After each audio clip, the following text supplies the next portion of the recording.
Toby and the tricky things. Toby knew that he was getting bigger. He thought he might be a big boy.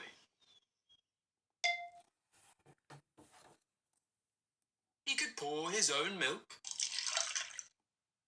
He could read his own bedtime stories. He could even reach the snacks that Mummy said were just for mummies. In fact, he could do most things all by himself. Being a big boy, thought Toby, was marvellous.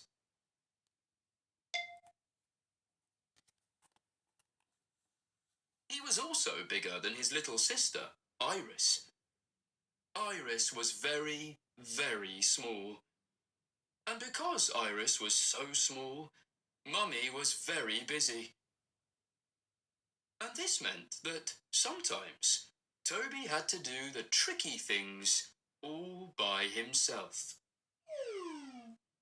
The tricky things, Toby had to admit, were still tricky, even though he was a big boy.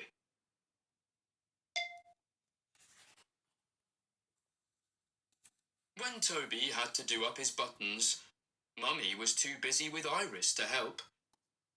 "I'm just putting Iris's hat on, Toby," she said. "But you're my big boy. You can do things all by yourself." But Toby couldn't. Those buttons really were too tricky, and he had bad buttons all day.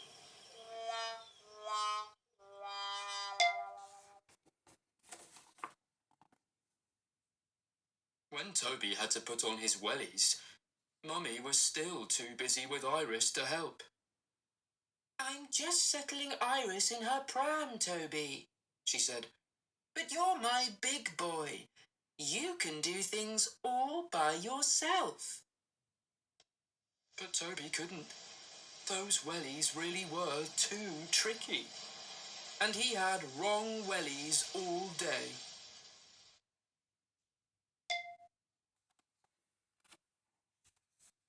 And when it came to that other tricky thing, it all went very wrong indeed.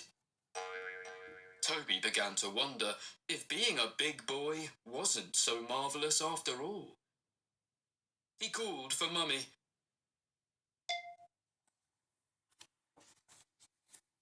And Mummy fixed the tricky things. "Mummy," said Toby, "pants and loo paper are tricky things, and I can't do tricky things all by myself." "Toby, you are such a big boy, and you can do all sorts of things all by yourself," said Mummy. "But I am always here to help with the tricky things." But then Iris started to cry, and Mummy had to go to settle her down for her nap. Toby was very cross. "Well, if I am so good at doing things all by myself," he thought, "then I will have an adventure all by myself too." He packed a suitcase with toys that might be useful. Then, when everything was ready, he set off, all by himself. Toby opened the door to the garden, all by himself. He climbed down the steps, all by himself.